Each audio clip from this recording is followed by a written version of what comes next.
Please subscribe Khabar Plus 18 for latest news and updates. Tonk Sawai Madhopur सांसद सुखबीर सिंह जोनापुरिया इन दिनों अपने संसदीय क्षेत्र में आम जनता के बीच पहुंचकर उन्हें केंद्रीय बजट के फायदे गिना रहे हैं और जनता को समझा रहे हैं कि किस तरह मोदी सरकार ने टैक्स नहीं बढ़ाया है, नहीं घटाया है। वहीं मोदी सरकार किसानों और आम जन के लिए किस तरह के फैसले ले रही है। इसी दौरान आज उनियारा में मीडिया से बात करते हुए सुखबीर सिंह जोनापुरिया ने ओवीसी पर हुए हमले को निंदनीय बताते हुए कहा कि ऐसे हमले किसी भी सूरत में नहीं होने चाहिए।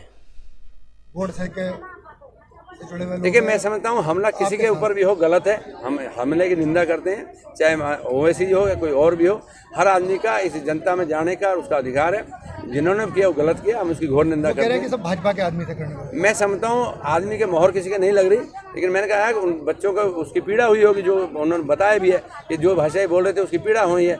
जब उसका भाई ये बात कह सकता है कि 15 मिनट इस पुलिस को हटा लो, हम पूरे देश से देख लेंगे, तो वो कहीं ना कहीं उनको पीड़ा से दी है जो उन्होंने कहा है कि हमारे इनके भाई की भाषा पे हमने क्या राजनीतिक स्टंट है या क्या मानते हैं? मैं समझता हूँ इसमें कोई उसकी बात नहीं है। वो जो भी कुछ हुआ है वो गलत हुआ है और नहीं करना चाहिए था। देखिए, आज भारत रत्न सर कोकिला लता मंगेशकर का निधन हुआ है।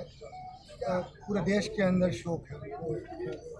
मैं समझता हूँ कि ऐसी एक सरस्वती माँ थी वो, जिस हिसाब से उनके गले से आवाज़ निकलती थी। आज आने वाले पीढ़ी तक, जब तक भी दुनिया जिएगी, जब तक लता मंगेशकर को हम सब याद करेंगे कि उन्होंने जो भी गीत गाए और जो भी पोएम गाई। आज भी हम ये बात कह सकते हैं कि इस उम्र में भी उनके गले में कोई चेंज नहीं था। आज भी वैसी जो कभी 15 साल की गारी होंगी उसी टाइम आज गाती थी। तो इस देश के लिए बहुत बड़ी क्षति है और मैं आपके माध्यम कहूँगा कि हम पूरे ज़िले की तरफ से हम भी इस बात की करते हैं कि उनके जाने से हम सबको बहुत दुख है। आज हम ये कह सकते हैं कि जो सरसों का रेट 2850 था, आज वो 5450 रुपये और मेरे किसान की सरसों 8000 रुपये तक बिक रही है। मैं उम्मीद करता हूँ आगे भी ऐसे ही बिकती रहे। जिस हिसाब से पीने के पानी की योजना है, मैं आप समझता हूँ कि 35 लीटर के बजाय 55 लीटर करके आप हर घर को नल से जल देने के 800 करोड़ रुपए की योजना है और माननीय प्रधानमंत्री सीधा इसमें पैसे दिए। इन सबके लिए हमने एक चीज़ बताई है। किसान के लिए एक किसान ड्रोन की स्कीम माननीय प्रधानमंत्री ने दी है, ताकि मेरा किसान कीटनाशक दवाई को छिड़काव करने में उनको ड्रोन की उसकी स्कीम मिल सके, उनको फायदा मिल सके।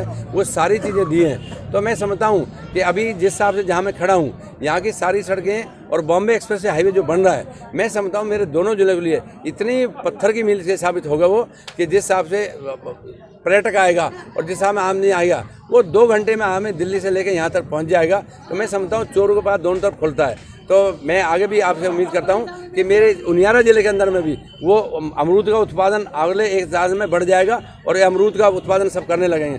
तो किसान को मजबूत करना हमारा प्राथमिकता है। देखिए, पूरे एक तरीके का खुला चैलेंज एक बार फिर आपने रेल को लेकर दिया है सीएम अशोक गहलोत और सचिन पायलट को कि अगर वो आधी राशि का वहन करें तो आप उसी दिन आधी राशि लेकर आएंगे। मैं इसमें अभी अपनी बात पे कायम हूँ कि उन्होंने अपने घोषणा पत्र में लिखा था कि टोंक की रेल का बजट हम आपका 50% देंगे। और मैं आपके माध्यम से ये भी कहूँ, ये कांग्रेस के शासन में ही, केंद्र में कांग्रेस गवर्नमेंट ही तब ये तय हुआ था। उन्होंने अपने उसमें बनाया था कि 50% राशि स्टेट देगा, 50% सेंटर देगा।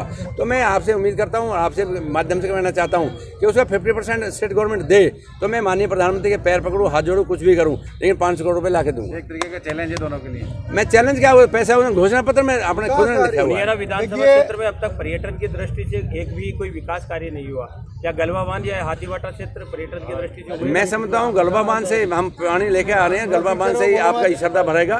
तो जहाँ तक पर्यटक की बात है, पर्यटक मैंने बताया कि आमली कभी सवाई माधोपुर पहले कभी नहीं आता था, लेकिन अभी मैं आपको बताएं कि आमली सफारी के नाते अभी बहुत बड़ा रेवेन्यू हमें टोंक में मिलेगा और जो यहाँ से लोग जाएंगे वो वहाँ होते हुए आएंगे तो अपने रेवेन्यू में आएगा। देखिए, पूरे देश के अंदर बजट को लेके गैर राजनीतिक जो गैर भाजपा दल हैं वो इस बजट को पूरा निराशाजनक बता रहे हैं। तो क्या ये पीएम मोदी के निर्देश पर हो रहा है कि आप जगह जगह जाएँ और लोगों को बजट के बारे में समझाएं, या एक तरीके से मतलब उनको खाली बस यूँ लॉलीपॉप पकड़ाने की कोशिश है? देखिए, मैं समझता हूँ जिस हिसाब की बात आपने कही है, अभी मैं आपके सामने जिक्र किया है कि जो हिसाब का ये बॉम्बे एक्सप्रेस से बन रहा है, इसमें 1100 करोड़ रुपए मेरे यहाँ खर्च हो रहे हैं, जो मेरे अपने जिले में खर्च हो रहे हैं। अभी जो पीने के पानी की व्यवस्था दी है, जो 35 लीटर या 55 लीटर की है, उनमें 800 करोड़ रुपए खर्च हो रहे हैं। ये कोई मतलब लॉलीपॉप नहीं है। जिस हिसाब का किसान के सम्मान निधि 20-20 हज़ार रुपये हर किसान के खाते में आ रहा है, वो लॉलीपॉप नहीं है, नगद में दे दिया आपसे पहले। जिस हिसाब से क्षेत्र के अंदर में चारों तरफ Please subscribe Khabar Plus 18 for the latest news and update and press the bell button.